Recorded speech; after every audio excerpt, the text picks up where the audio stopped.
An organization called ICAR has done a survey for 13 years on people that have been abducted by aliens, and they found out that 60% of these people were Rh negative. This is incredible considering the fact that the Rh negative blood type is a very rare blood type, and to have most of the people be Rh negative that were abducted is very, very significant. Another thing which I found quite remarkable, Rh negatives have hazel eyes, green eyes, blue eyes. So it's interesting to note that 39% of people that have been abducted by aliens also have green or hazel eyes. So that seems to go along with the Rh negative blood type as well. ICAR mentioned that both of these are mutations of unknown origins. So again, it makes me wonder what is going on with our rare blood type. We are a hybridized species. We are a genetically manipulated race. And what it really comes down to when you boil it all down is, would you rather know or would you rather remain ignorant? Even if the truth is ugly, doesn't knowing it put you in a more empowered position than when you were ignorant of it? It could be difficult for people that haven't yet gotten a very wide historical perspective of what's really going on here on this planet as far as the control system aspects are concerned. This is like for the mature class. This is like the AP class, okay? It's like you have to understand this material after you understand the control system, because this explains how the control system got to be the way that it is. And it helps us to understand why we're so susceptible to this control system due to our programming that is embedded in our makeup. Now, what I want to do later on is give people something to not be depressed about, but to have a little bit of, dare I use the term, hope, okay? I don't want to put people on the hopium drug either, okay? I want to give them a mature, realistic perspective. There is something that goes beyond all this genetic manipulation, and that is epigenetics. The realm of consciousness can trump any of the things that have been done to us, and that's directed by the human will and the human heart. And once you've aligned those forces, and you want to use those to propagate truth and freedom and higher level consciousness and love, no force in the universe can stop that. Their system is slowly falling apart, but it's going to take a whole lot more focused concentration toward knowledge and willpower and true care on people's part to really move us forward collectively, because we're just not there in numbers yet. But there's a small growing segment, a core segment of people who are really getting it, and they're going to take this information to other people in a more concentrated, focused, and distributed way as the years move on, for sure.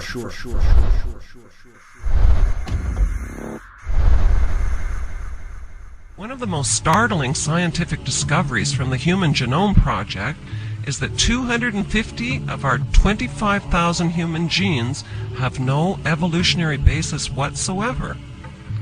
What that means is that 250 of our genes are not, I repeat not, shared with any other terrestrial life form.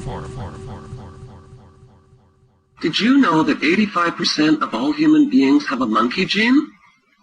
The monkey gene is called the rhesus factor, or Rh factor, because it can be traced to the rhesus monkey. Chances are your blood type tests Rh positive, which means you've got the monkey gene. If by chance your blood type tests negative for the monkey gene, you are in a small minority of only 15% of the world's population. So what happens when an Rh negative woman gets pregnant with an Rh positive partner? Her body rejects, attacks, and kills the fetus, unless, of course, there's medical intervention. What is the cause of this strange breeding incompatibility within the human species? Are Rh negative people alien in some way?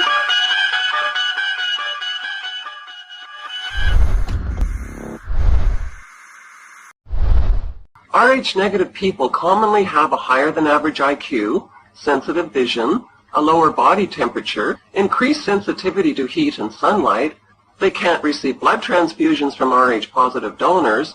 They often have reddish hair and blue, green, or hazel eyes. Some even have an extra vertebrae or an extra rib.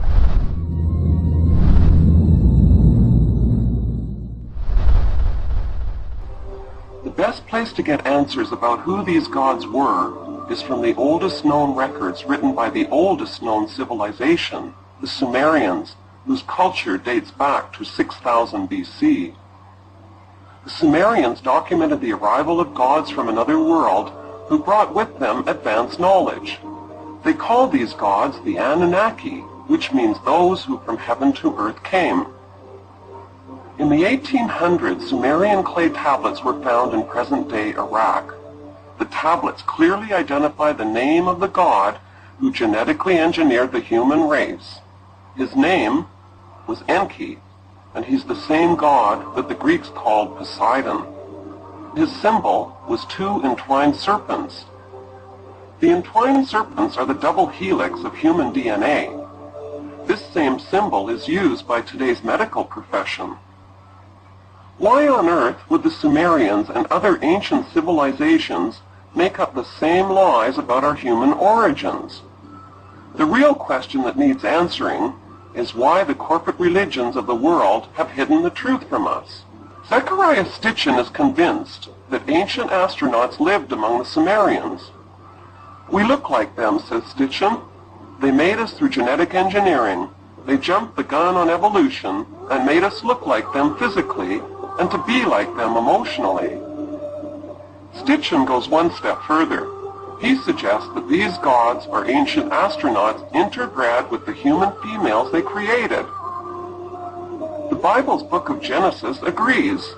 In Genesis 6, 1-4, it says, "And it came to pass when humans began to multiply on the face of the earth, and daughters were born unto them, the sons of God saw that the daughters of humans were beautiful, and they chose wives, and they had children with them." What planet, galaxy, universe, or dimension did these sons of God who seeded human life on earth come from? The story of how the gods created humans is found in the Atrahasis epic, written in the 18th century BC. The epic was written on clay tablets and describes the toil of the lower gods digging canals and rebuilding a new civilization. After 3,600 years of hard labor, they threw down their tools and rebelled. The Council of Higher Gods met and decided that a slave race would be genetically engineered to do the labor for them. Enki was the Sumerian equivalent of the Greek god Poseidon, and conducted experiments with the most advanced species on Earth, apes and monkeys. The first hybrid slaves can be dated to around 200,000 BC. With further experimentation, the gods genetically engineered the Homo sapiens. For the past few decades, molecular biologists have been examining and mapping human DNA, which has 35,000 genes consisting of over 3 billion chemical bases. It turns out that 97% of our DNA is junk DNA with no known use or function. Failing any other explanation for this shocking revelation, scientists are now considering the notion that our genetic code was written by an extraterrestrial programmer who wrote two versions of our genetic code, a big code and a basic code. Our so-called junk DNA is a hidden and dormant upgrade of our basic code. It is a clever, self-organizing, auto-executing, auto-developing, and auto-correcting software. In other words, the DNA that scientists have been calling junk DNA is really divine DNA. The facts show that our genetic programmer purposely disabled the big code and left us to exist on only 3% of our DNA. Like a broken radio dial which is stuck on one station instead of roaming across thousands of stations and frequencies, humans are stuck on one station called five-sense reality.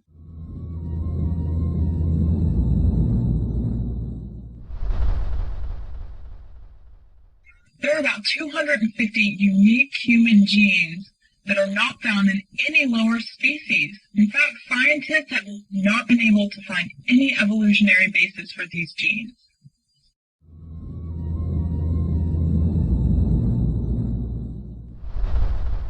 According to Plato, Poseidon was so pleased with the human hybrids he had engineered that he mated with a chosen female named Cleito and built a palace for her at the top of a hill near the center of the island. He surrounded it with rings of water and land to protect her. Cleito gave birth to 5 sets of twin boys. Eventually, he divided Atlantis into 10 districts, each ruled by one of his 10 demigod sons. For generations, humans lived among the gods and demigods and multiplied in great numbers. They lived simple, virtuous lives as laborers, but slowly they began to change as greed, power, and sexual immorality corrupted them. To determine a suitable punishment, Zeus gathered the assembly. In the Sumerian accounts, the gods decreed that a flood would sweep over the cult centers and destroy the corrupt seed of humans and demigods. Poseidon was sworn to secrecy about the plan. When the gods opened the floodgate, Atlantis was a doomed paradise. 72,000 references to the flood are found in ancient writings from all over the world. Tablet 3 of the Atrahasis epic describes what happened next. In violation of his oath of secrecy, Poseidon warned Noah of the coming flood that would destroy humanity.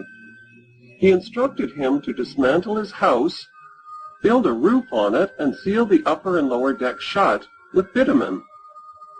Why did Poseidon break his oath of secrecy and warn Noah?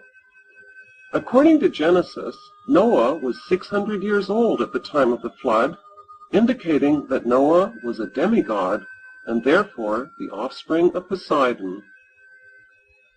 After 7 days, the flood waters subsided, and Atlantis was forever lost beneath the sea.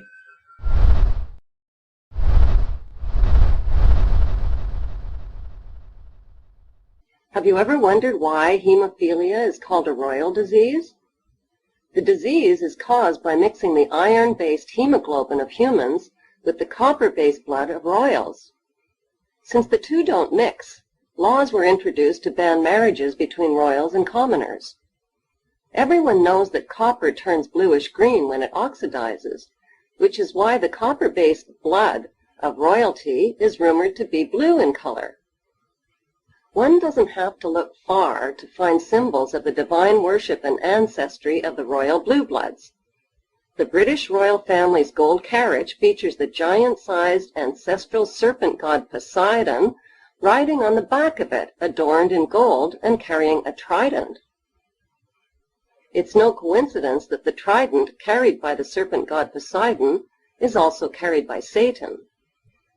From the Sumerians, Hebrews, Greeks, and other cultures, we learn that the gods created humans in their own image.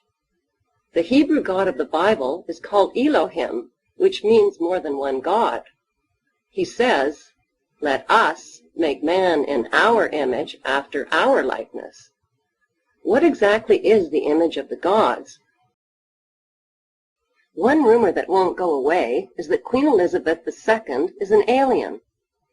She is thought to have type Rh negative blood, which is believed to be the bloodline of the alien Anunnaki race. The March 18, 1985 issue of Time magazine confirmed that Prince Charles' blood type is, in fact, Rh negative.